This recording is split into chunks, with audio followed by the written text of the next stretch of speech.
सबसे पहले हम आपके अच्छे दिन की ईश्वर से, खुदागाड परमात्मा से, अल्लाह से प्रार्थना करते हैं कि हे ईश्वर, हे खुदा, हे गाड, हे अल्लाह, आप सबके लिए अच्छे दिन लाएं। मैं यहाँ निरंकारी इंटरमीडिएट कॉलेज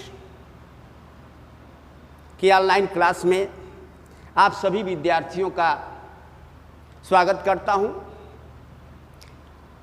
इसके पहले कई बार हमने बताया, आपके पढ़ाई पर जोर दिया, प्रयास किया कि आप पढ़ें।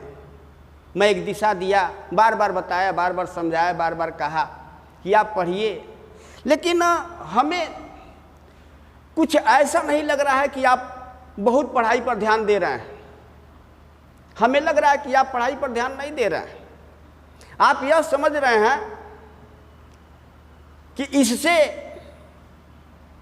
बढ़िया मज़ा अब नहीं मिलेगा, बहुत मज़ा है आपका, लेकिन नहीं।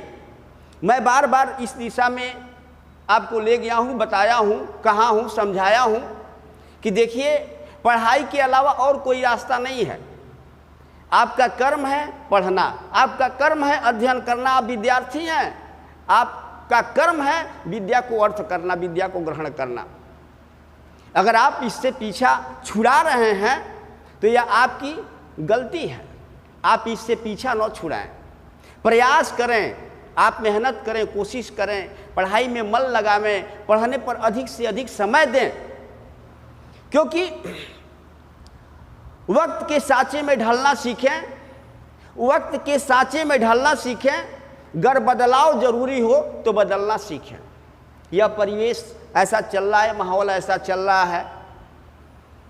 इस माहौल में आपको बेहतर बनना है, समाज को बेहतर बनाना है, समाज को एक नई दिशा देनी है कि देखिए, हम ऑनलाइन क्लास भी कितनी अच्छी तरीके से किए हैं। इस वर्ष का रिजल्ट आप इस तरह से दें कि सारी दुनिया हैमस खा जाए कि वास्तव में आप विद्यालय में न जाकर घर पे कितनी बेहतरीन, कितनी अच्छी तरीके से पढ़ाई किए हैं। हर क्लास में वीडियो बना करके भेजा जा रहा है। आप पढ़िए, ध्यान दीजिए, कोशिश कीजिए कि आपका अंक सबसे अधिक अव्वल आए, सबसे अधिक आए। क्योंकि देखिए, एक बात बता दें आपको, समय इंसान को सफल नहीं बनाता है। समय इंसान को सफल नहीं बनाता है, समय का सही इस्तेमाल इंसान को सफल बनाता है। आप इस समय का कितना सही इस्तेमाल, आप इस समय का कितना सही उपयोग कर रहे हैं, यह समय बताएगा। इसलिए मैं बार बार आपसे निवेदन कर रहा हूं कि आप पढ़िए, पढ़ाई पर ध्यान दीजिए। आइए, इसी पढ़ाई को लेकर के आपके सम्मुख, आपके सामने आज हम उपसर्ग लेकर आए हैं। उपसर्ग यह 6 में भी पूछता है, 7 में, 8 में, 9 में, 10 में, 11 में, सब में। इसलिए क्लास आपका है 6 से 12 तक। अब देखिए, उपसर्ग है क्या चीज? उप, ध्यान देंगे, उप और सर्ग, यह दो शब्दों से मिला, दो शब्दों से मिलकर बना है। उप माने होता है पास, उप माने होता है पास, ध्यान देंगे, उप माने होता है पास। और सर्ग, सर्ग का मतलब होता है निकट, निकट या नजदीक। उप का मतलब पास, सर्ग का मतलब निकट या नजदीक। अब ये उपसर्ग है क्या चीज? बार बार परीक्षा में पूछता है कि निम्न उपसर्ग से या दिए हुए उपसर्ग से आप शब्दांश, शब्द बनाइए। इसमें सबसे जरूरी है कि आप जाने कि उपसर्ग है क्या चीज। तो यह उपसर्ग शब्दांश है। क्या है? शब्दांश है। शब्दांश इसको कहेंगे, यह शब्दांश है, शब्द का अंश है। तो परिभाषा देना है तो परिभाषा ऐसे देंगे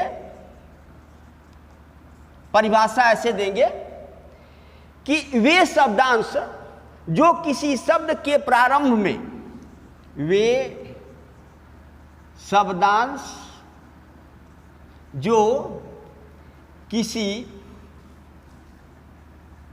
शब्द के प्रारंभ में लगकर, यही प्रारंभ याद रखना है आपको, प्रारंभ में लगकर उसके, उस जो शब्द है उस शब्द के अर्थ को बदल देते हैं, लगकर उस शब्द के अर्थ को बदल देते हैं, उस शब्द के अर्थ को बदल देते हैं। ध्यान देंगे, वे शब्दांश जो किसी शब्द के प्रारंभ में लगकर उस शब्द के अर्थ को बदल देते हैं, उन्हें उपसर्ग कहते हैं, उन्हें उपसर्ग कहते हैं, उन्हें उपसर्ग कहते हैं। देखिए, वे शब्दांश जो किसी शब्द के प्रारंभ में लगकर उस शब्द के अर्थ को बदल देते हैं, उन्हें उपसर्ग कहते हैं। अर्थ को बदल देते हैं, अर्थ को बदल देंगे तो उपसर्ग कहलाएंगे।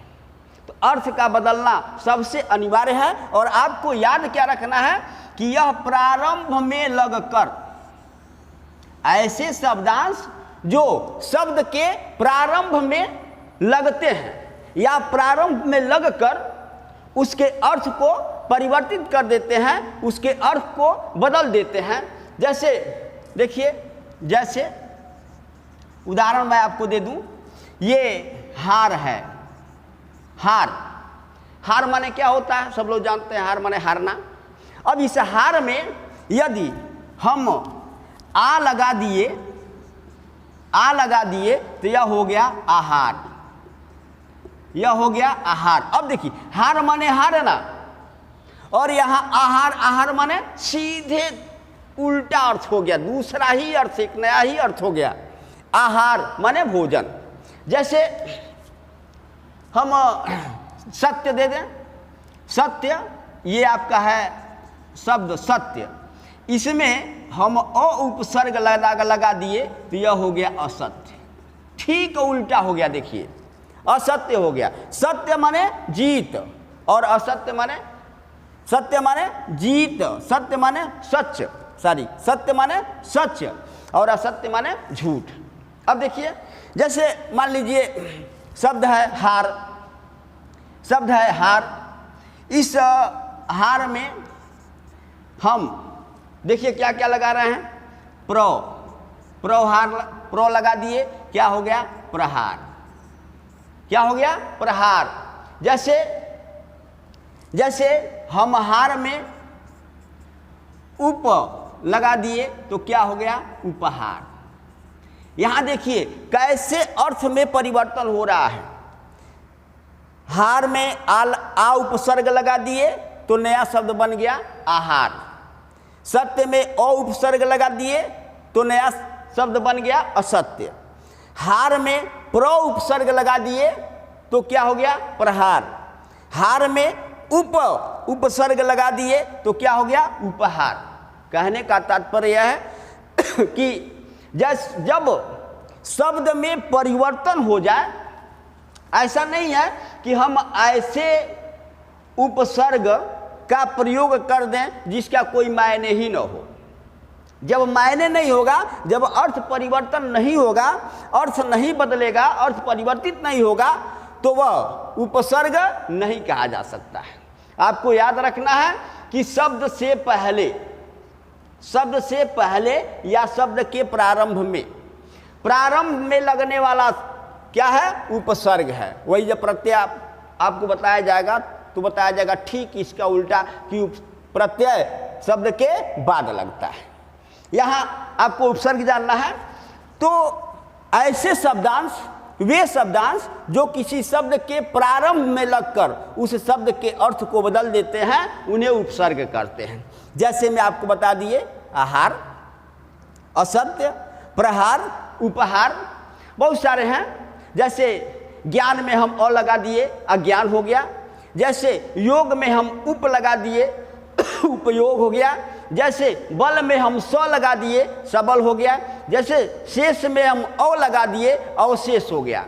अब ये उपसर्ग के भेद आपको पढ़ना है। उपसर्ग के भेद, उपसर्ग के भेद।